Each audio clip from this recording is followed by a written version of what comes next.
akan selalu hidup dalam sanubariku. Semua baktimu akan bukit di dalam hatiku, sebagai prasasti terima kasihku untuk pengabdianmu. Engkau sebagai pelita dalam kegelapan, laksana embun penyejuk dalam kehausan. Engkau patriot pahlawan bangsa, tanpa tanda jasa.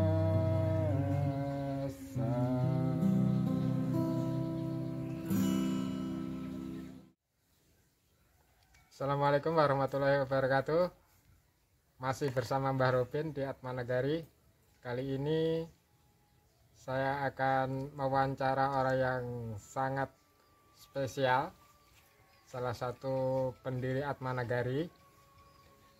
Beliau juga pernah menjabat sebagai direktur sekolah swasta mulai dari TK sampai SMA. Saya ingin bincang-bincang sedikit tentang sekolah Atma Negari, juga tentang pendidikan di tanah air. Oke, ikuti Mbah Robin. Oke guys, sekarang saya sudah bersama Ibu Farha. Anda tahu nih, dia kalau mengajar selalu bawa anaknya. Itulah kelebihan Atma Negari. Nah, Ibu Farha ini menikah dengan, oh ya, saya cerita sedikit tentang Ibu Farha ya. Katanya kalau Sunda dapat Jawa itu nggak cocok ya. Ternyata Ibu Farha ini leluhurnya adalah Jawa Tulen dan suaminya adalah Sunda Tulen. Jadi nggak usah khawatir kalau kalian pengen bertemu dengan orang Sunda atau orang Sunda pengen bertemu dengan orang Jawa, nggak usah khawatir, dijamin oke.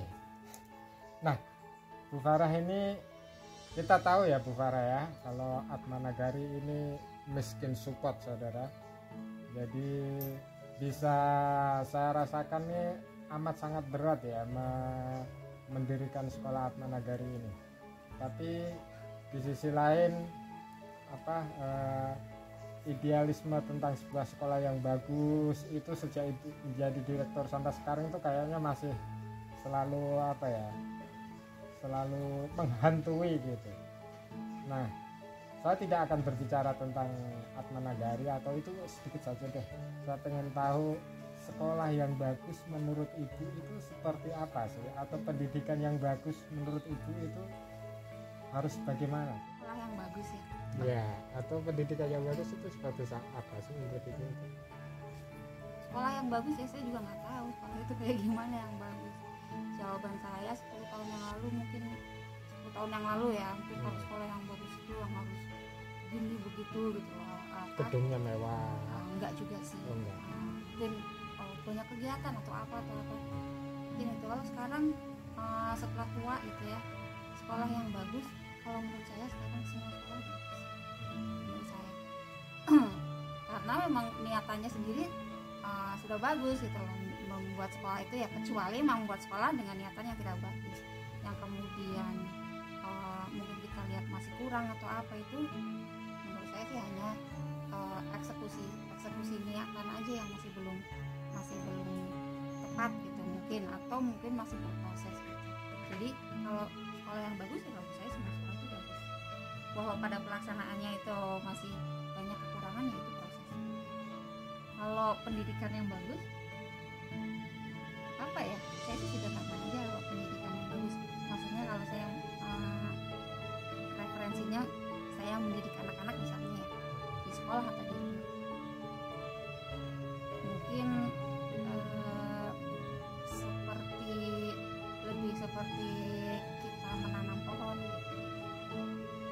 punya anak itu gitu ya, atau siapapun manusia itu ya punya bawaannya sendiri.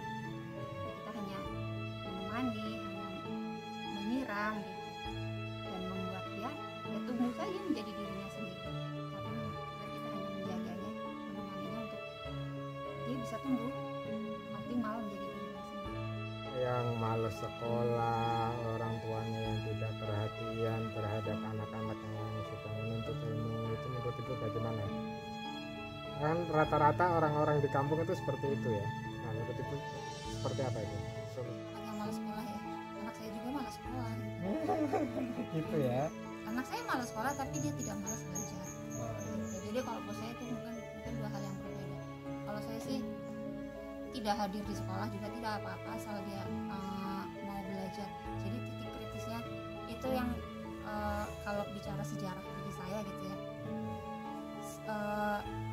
saya merasa bapak saya yang tidak sekolah itu, bapak saya kan nggak sekolah dulu ya, mungkin SD juga nggak lulus gitu lah, SR aja nggak lulus, tapi yang saya rasakan beliau berhasil membuat saya mencintai ilmu.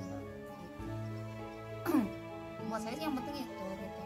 Makanya mungkin tantangannya ya itu sebagai guru atau sebagai orang tua, gimana sih kita bisa menumbuhkan rasa cinta terhadap ilmu itu sama anak-anak.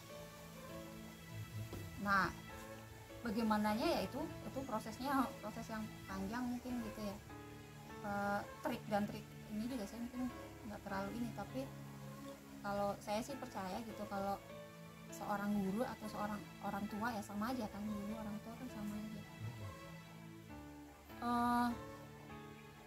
Berawalnya mungkin dari jiwa gitu, bahwa mungkin kita ada Panggilan niatan, jiwa ya. ya ada niatan bahwa kita ingin nih anak-anak kita, kalau orang tua mungkin bilangnya ada kerentek gitu, bahwa kita ingin anak-anak ini atau murid-murid ini kita ingin mereka punya kecintaan terhadap ilmu. Saya rasa sih kalau udah dia cinta ilmu ya, dia nggak di sekolah juga, dia akan terus belajar gitu sepanjang hidupnya sampai jadi orang tua. Nah, kalau orang tua yang katanya nggak perhatian sama itu ya, saya sendiri nggak tahu jawabannya gitu ya. Karena bisa jadi juga kalau selama pengalaman saya sama anak-anak gitu, pada dasarnya orang tua sebenarnya perhatian pada dasarnya, hanya mungkin ada banyak hal yang menjadi kendala, tidak hanya di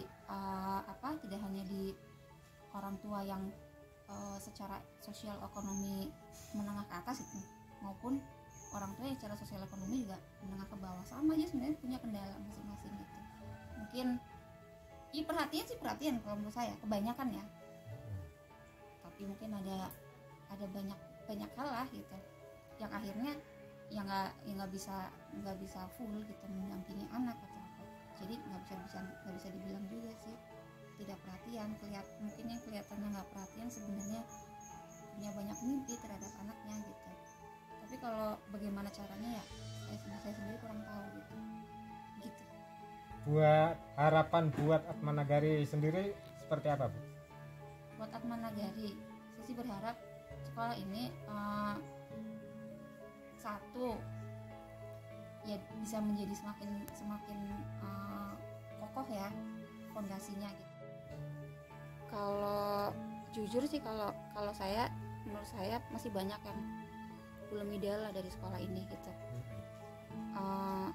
Masih banyak hal yang kita belum optimal lah untuk mendampingi anak-anak bertumbuh kembang. Saya berharap sih kita bisa lebih optimal gitu ya untuk mendampingi anak bertumbuh kembang, menjadi dirinya yang optimal gitu ya, menjadi dirinya sendiri yang jadi pohon yang terbaik gitu.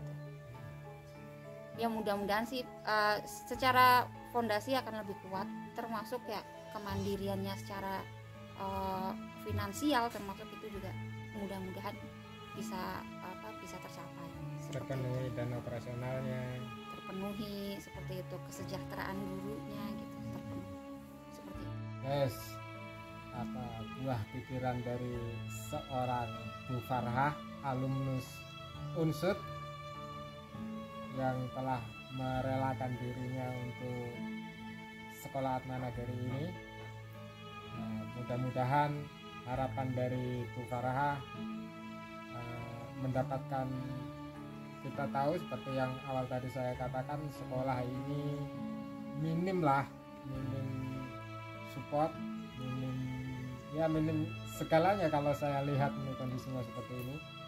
Mudah-mudahan apa yang menjadi harapan Bu Farah ini bisa terwujud di masa-masa yang akan datang. Oke Bu Farah, terima kasih banyak nih atas waktunya. Beliau ini tadi juga habis mengajar, membawa anaknya juga. Nanti pulangnya juga diantar nih sama bekas muridnya, mas muridnya ya, alumni yang sekarang sudah duduk di kelas 1 SMA. Terima kasih, jangan lupa untuk terus berkarya meskipun di tengah pandemi COVID-19 ini. Akhirnya, assalamualaikum warahmatullahi wabarakatuh. Rahayu Sampurasun. Pagi ini saya persembahkan buat Ibu Farah tadi dan juga seluruh teman dan relawan guru-guru Atmanagari. Semoga hidup mereka berkah. Juga saya persembahkan kepada seluruh guru di Persada Nusantara ini, terutama guru-guru honorer. Semoga seperti itu. Selasa 10 November tahun 2020. Judulnya Pahlawan Manusia dan Manusia Pahlawan. Manusia adalah satu bagian kecil dari organisme yang tak terhingga di semesta raya penciptaan. Disusun oleh anasir atau unsur yang juga terdapat pada makhluk lain. Unsur itu terdiri dari 4 bagian: udara, air, api, dan tanah. Kesemuanya itu bersatu padu membentuk tubuh dan diri manusia. Tubuh merupakan wadah, wahana yang menjadi pengejauhan tahan gerak-gerik diri. Tubuh manusia tidak serta-merta menjadi cerminan dari dirinya. Sebaliknya, diri manusia tercermin dengan sendirinya dan tubuh terikut ke dalam cerminan itu. Antara tubuh dan diri mengandung sifat-sifat tampak dan tidak tampak, zahir dan batin, kurung atau kuring. Perpaduan kurung dan kuring melahirkan sim kuring. Dalam bahasa yang lain disebut kesejatian diri. Hal yang tampak pada tubuh manusia terbagi menjadi 2, kasat mata dan tidak kasat mata. Penampang tubuhnya kasat oleh indera mata. Bagian dalam dari penampang tubuh itu diisi oleh organ-organ senyawa dan tidak kasat mata. Bagian yang tidak tampak yang menjadi pembentuk diri manusia terdiri dari 1 akal, 2 hati, 3 rasa, 4 jiwa, 5 nafsu, 6 ruh, 7 sukma. 7 perangkat batin itu turut andil mengantarkan manusia menuju gerbang kebahagiaan paripurna. Mereka yang berhasil menyatukan apa yang tampak dengan yang tidak tampak dari tubuh dan dirinya cenderung mengalami kondisi yang bisa disebut selesai dengan urusannya sendiri dan tidak kerok mengurusi urusan orang lain. Itulah golongan manusia yang kemudian dikenal sebagai pahlawan tanpa tanda jasa. Sementara pahlawan manusia adalah sebentuk harapan dari ketidakberdayaan banyak orang yang diembankan kepada salah seorang dari mereka yang paling siap dan memiliki kemungkinan terbesar guna mewujudkan harapan-harapan itu. Nih, udah. Tepuk tangan dong, Rival udah selesai duluan, boy. Alah, tepuk tangan buat Rival, berat banget sekalian tepuk tangan buat Rival. Tepuk tangan buat Rival. Gak ada ya tetep. Udah mati. Kalau doang gua juga. Aduh. Pulang. Lu gak punya somasi ya, Pak?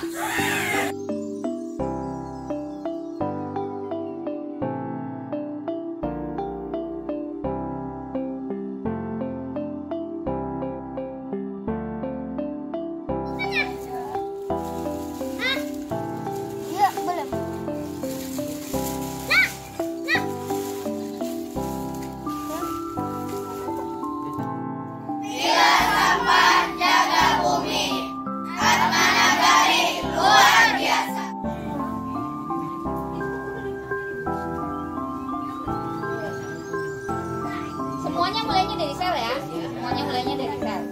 juga mulainya dari sana, yaitu sel telur dari ibu, sel telur atau ovum dari ibu.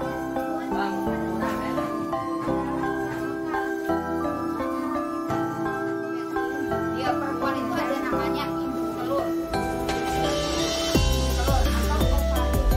Kemudian ada saluran fallopi. Kemudian ada kaki, ada ya, ada yang punya satu. Itu tadi bilang bahwa nggak banyak bencana.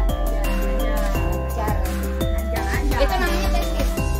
Testis itu benih kalian kan?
dikembangkan oleh para ilmuwan dari zaman ke zaman.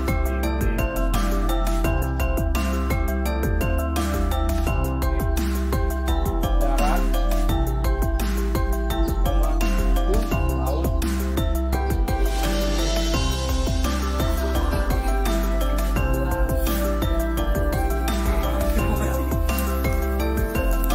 Misalnya berdua ya, nanti satu kasih dua, kemudian selesai. Fix lagi. Mana? Jadi bagian dari cerita. Bisa baca itu.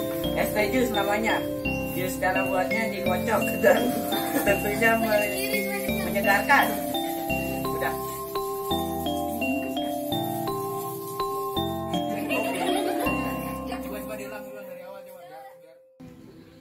Terima kasih.